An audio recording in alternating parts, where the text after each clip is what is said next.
नमस्कार प्यारे बच्चों, मैं वेद प्रकाश वेद पाठशाला में आपका हार्दिक स्वागत करता हूं। आज अपन जानने वाले हैं कि एसएससी सीएचएसएल की जो डेट आ गई है उसके एग्जाम के 7 दिन बाकी हैं। तो 7 दिन के अंदर कैसे अपनी तैयारी को बेहतर करें और कैसे अपना सिलेक्शन पाए, तो इन सब चीज़ों के बारे में आज की इस वीडियो के अंदर जानने वाले हैं। तो आइए आज की वीडियो को शुरुआत करते हैं। अगर आपको वीडियो अच्छी लगे तो लाइक करना, शेयर करना और सब्सक्राइब करना बिल्कुल भी ना भूलना। तो आइए सबसे पहले बात की जाए कि 7 दिन की आपको रणनीति बनानी है कि 7 दिन कैसे स्टडी करनी और किस किस आधार पे आपको स्टडी करनी, उन सब चीज़ों के बारे में बताने वाला हूं। प्यारे बच्चों, ये हमारे व्हाट्सएप ग्रुप और टेलीग्राम ग्रुप है, आप इससे जुड़ना ना भूलें। ऐसी वीडियो लगातार आपको इस टेलीग्राम ग्रुप पे और व्हाट्सएप ग्रुप पे मिलती रहेंगी। नेक्स्ट बस आप जैसा कि जानते हैं प्यारे बच्चों, ट्रायल 1 जो है इसके एग्जाम की डेट आ गई है और 2 अगस्त से लेके 22 अगस्त तक इसका एग्जाम होगा। कब से? तो 2 अगस्त से लेके 22 अगस्त तक इसका एग्जाम करवाने वाला है। उसके बाद देखोगे ट्रायल 1 के अंदर आप सभी को पता है कि टोटल 100 क्वेश्चन रहने वाले हैं और कितने मार्क्स के? तो 200 मार्क्स के रहने वाले हैं। इसमें 4 सब्जेक्ट हैं आपके, जीके, इंग्लिश, मैथ और रीजनिंग, और 60 मिनट का टाइम है। कितने मिनट का टाइम दिया गया है? तो प्यारे बच्चों 60 मिनट का टाइम है। 60 मिनट के अंदर आपको 200 क्वेश्चन सोल्व करने हैं। एक एग्जाम की पूरी स्ट्रेटजी लेके चलना है और उनको एग्जाम को सोल्व करना है। साथ ही आप देखोगे इसमें नेगेटिव मार्किंग भी है 0.5 इसमें नेगेटिव मार्किंग है, या बोल सकते हैं 1/4 इसके अंदर नेगेटिव मार्किंग है। तो प्यारे बच्चों इनको सोल्व करना 60 मिनट के अंदर 100 क्वेश्चन काफ़ी डिफिकल्ट होता है और काफ़ी ज़्यादा दिमाग लगता है इस सोल्व करने में। तो आपको एक स्ट्रेटजी के साथ तैयारी करनी है और स्ट्रेटजी के साथ ही आपको एग्जाम में बैठना है उसको क्लियर करने के लिए। प्यारे बच्चों, जैसा कि आप जानते हैं कि पिछली बार जो कट ऑफ रही थी वो आप देखोगे जर्नल की 157 कट ऑफ रही थी, ओबीसी की 153 रही थी, ईडब्ल्यूएस की 151, एससी की 135 और एसटी की 125 कट ऑफ रही थी। प्यारे बच्चों, पिछली बार जो वैकेंसी आई थी 2022 के अंदर वो वैकेंसी थी 4522 वैकेंसी थी 2022 के अंदर। लेकिन 2023 की बात की जाए अब की बार मात्र 1600 वैकेंसी है। कितनी वैकेंसी है? तो सिर्फ 1600 वैकेंसी है। अप्रोक्स मान के चले तो तीसरे हिस्से 1/3 के आसपास वैकेंसी आपकी है। 1600 वैकेंसी है मात्र। पिछली बार इससे 2 गुना ज्यादा वैकेंसी थी, 4522 वैकेंसी थी। प्यारे बच्चों, पिछली बार जो फॉर्म भरे गए थे वो 32, 35, 474 फॉर्म भरे गए थे। अब की बार जो फॉर्म भरे गए हैं 32, 17, 442 फॉर्म भरे गए 2023 के अंदर। तो 2022 में फॉर्म इतने ही भरे गए थे, 2023 में फॉर्म इतने ही भरे गए थे।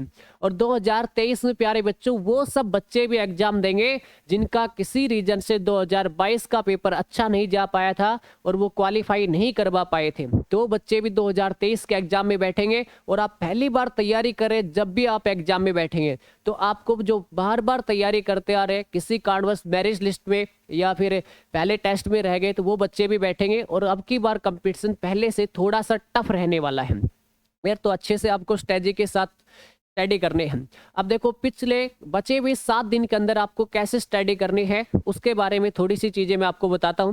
प्यारे बच्चों देखो, सबसे पहले आपका जीके जो है उसके अंदर सबसे पहले आपको करंट के ऊपर फोकस करना है। लास्ट 12 मंथ की 12 महीने की करंट के ऊपर आपको पूरा फोकस करना है और ये काफ़ी इंपॉर्टेंट रहने वाला। आप 12 महीने की करंट अगर कर लेते हैं तो ऑलमोस्ट आपकी 12 महीने की करंट पूछी जाएगी, उसी से आपकी करंट अफेयर क्लियर हो जाएगी।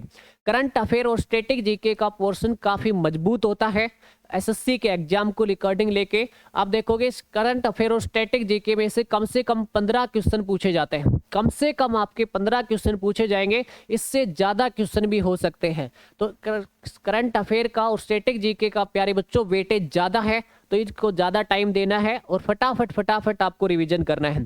क्लियर? आपके पास कोई भी करंट अफेयर की बुक होगी, आप उस बुक में से करंट अफेयर को रिवीजन कर लेना। अगर बुक नहीं है तो दिए गए व्हाट्सअप नंबर पे आप मैसेज डाल देना, वहीं पे आपको पीडीएफ प्रोवाइड हो जाएगी करंट अफेयर की। दूसरा आप देखोगे स्टैटिक जीके के अंदर आप देखोगे अभी बहुत सारे गेम्स हुए थे, उन सभी गेम के ऊपर क्लियर आपको बनाना है। अपने शॉर्ट्स नोट्स बना रखे होंगे आपने, तो पूरे गेम आपको क्लियर करने हैं। युद्ध अभ्यास, एक्सरसाइज हो गए, अंतर्राष्ट्रीय राष्ट्रीय संबंध हो गए, ठीक है, इन सभी चीज़ों के बारे में आपको डिस्कस करना है, स्टडी करना है। नियुक्तियां हो गई, इनमें से कहीं ना कहीं क्वेश्चन बहुत बार पूछे जाते हैं, तो आप सभी इनके बारे में स्टडी करें। उसके बाद देखोगे रिवीजन के लिए आप हिस्ट्री, ज्योग्राफी, पॉलिटिकल उसके लिए आपने शॉर्ट नोट्स बना रखे होंगे। अगर नहीं भी बनाए आपने शॉर्ट नोट्स और फिर आप चाहते हैं कि सर एक बार मैं रिवीजन करना चाहता हूँ, तो आपके पास एक बुक होती है लूसेंट, सबसे प्रसिद्ध बुक है। आप 2 से 3 दिन के अंदर पूरी लूसेंट को छान दिए और पूरी लूसेंट को हाईलाइट करके वहीं से ऑलमोस्ट क्वेश्चन आपके प्रोवाइड हो जाएंगे। लेकिन प्यारे बच्चों, पढ़ना एकदम ध्यान से है, कंसंट्रेट करके, ना कि वैसे आपको करना है। उसके बाद इंग्लिश के अंदर प्यारे बच्चों वोकैब, जो आपकी वोकैब आई हुई है पिछले 5 साल से, अगर आपकी मेमोरी अच्छी है तो पिछले 10 साल की वोकैब आप उठा सकते हैं ग्रामर के अंदर। ठीक है, अगर 5 साल की आप वोकैब कर लेते हैं, जब भी आपका सिलेक्शन बहुत बेहतर तरीके से हो सकता है। और जिसकी मेमोरी थोड़ी सी ज़्यादा है तो प्यारे बच्चों आप 10 साल की वोकैब है वो भी आप कर सकते हैं। आपको ग्रामर के अंदर जो रूल है उनको एक बार रिवीजन कर लेना है। कुछ टाइम लगेगा, 4 से 5 घंटे के अंदर पूरे ग्रामर के आप रूल रिवीजन कर लोगे तो आपका कॉन्फिडेंस लेवल बिल्कुल अच्छा हो जाएगा प्यारे बच्चों। उसके बाद मैथ के अंदर जितने भी एडवांस मैथ है, एडवांस मैथ के आपके जितने भी फॉर्मूले हैं, तो उन फॉर्मूलों के ऊपर एक बार आपको नज़र मान लेनी है। और आपको लगता है कि सर कोई मेरा ऐसा टॉपिक है जो मुझे क्लियर नहीं हो पाया, तो आप उसको ज़्यादा क्लियर करने की कोशिश ना करें, उस टॉपिक को हटके आप बाकी टॉपिक्स के ऊपर ज़्यादा फोकस करें। कई बच्चे क्या होता है, मैंने ये टॉपिक पढ़ा नहीं, एग्जाम टाइम में पढ़ लूंगा, ऐसा सोच के एग्जाम टाइम के ऊपर पूरा टाइम उसी टॉपिक के ऊपर, उसी एक सब्जेक्ट के ऊपर लगा देते हैं। तो वहां पे लगाओगे तो अब गड़बड़ काम हो जाएगा। वहां नहीं लगाना, आपके जहां पे मजबूताई है उसको और ज्यादा मजबूत करना है, जहां कमजोरी है वहां उसको रहने दो, अभी उसके ऊपर आपको फोकस नहीं कर ज़्यादा, क्योंकि एग्जाम के कुछ टाइम बाकी है और आप आपकी कमजोरी सुधारोगे या फिर तैयारी को बेस्ट करोगे। तो हमें तैयारी बेस्ट करनी है, ना कि अभी कमजोरी सुधारनी है। उसके बाद आप देखोगे कि रीजनिंग के आप प्रैक्टिस सेट लगा लो, 10 प्रैक्टिस सेट लगा के जाओ। 10 प्रैक्टिस सेट आप लगाते हैं तो ऑलमोस्ट आपको पता चल जाएगा मेरा टारगेट कितना चल रहा है। 2 प्रैक्टिस सेट लगाओगे तो आपको ये भी पता चल जाएगा मेरा कौन सा टॉपिक कमजोर है।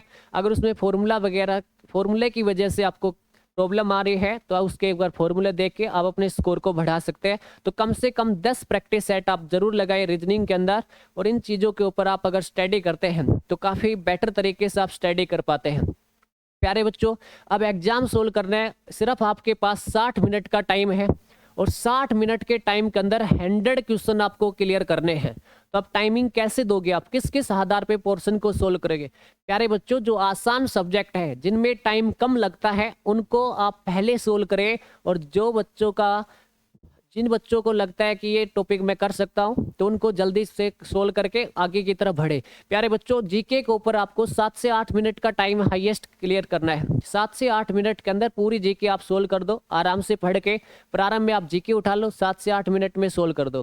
कई बच्चे कहेंगे सर मेरा जीके जो वीक सब्जेक्ट है वो थोड़ा सा वीक है मैथ की अपेक्षा। प्यारे बच्चों, आप मैथ सोल्व करते हैं तो सोल्व करने में टाइम ज़्यादा लगता है, क्योंकि क्वेश्चन की लैंग्वेज डिफिकल्ट होती है। रीजनिंग होती है उसको थोड़ा सा टाइम ज़्यादा लगता है, उसकी लैंग्वेज डिफिकल्ट होती है। सिटिंग अरेंजमेंट के क्वेश्चन डाल दे तो थोड़ा सा और ज़्यादा टाइम लग जाता है। तो प्यारे बच्चों, पहले जो सोल्व करें वो जीके करें, 7 से 8 मिनट में आप आसानी से सोल्व कर सकते हैं। अच्छी तैयारी की आपने। उसके बाद आप देखोगे प्यारे बच्चों, इंग्लिश के अंदर 8 से 10 मिनट का आप टाइम इंग्लिश में लगाना, ज़्यादा वकैब आते हैं तो आपने याद की हुई है तो पढ़ना और आंसर देना है। क्लियर। उसके बाद आप देखोगे प्यारे बच्चों, रीजनिंग को सोल्व करने में मैथ की अपेक्षा कम समय लगता है, तो आप उसके बाद रीजनिंग को सोल्व करें और लास्ट के अंदर आप अपना मैथ उठाएं। अगर आपका मैथ कमजोर भी है, जब भी आप लास्ट में मैथ उठाएं, मेरा ऐसा मानना है। और अगर आपका अच्छा मैथ है तो भी आप लास्ट में मैथ उठाएं, क्योंकि पूरा पेपर सोल्व करके आ चुके हैं, लास्ट टाइम रहेगा तो आप मैथ को सोल्व कर लोगे। और मैथ सोल्व करने के बाद आपका स्कोर थोड़ा सा बेस्ट हो सकता है, और 1-2 क्वेश्चन रह जाएगा तो आपको अफसोस भी नहीं होगा कि मेरा ये क्वेश्चन छूट गया जीके का टाइम की वजह से। तो इतनी बात आपको क्लियर होना चाहिए। मेरे हिसाब से आप सभी को बहुत अच्छी वीडियो लगी होगी। अगर वीडियो अच्छी लगी है तो लाइक करें, शेयर करें और सब्सक्राइब करें, और चैनल से जुड़ना बिल्कुल भी ना भूलें। धन्यवाद।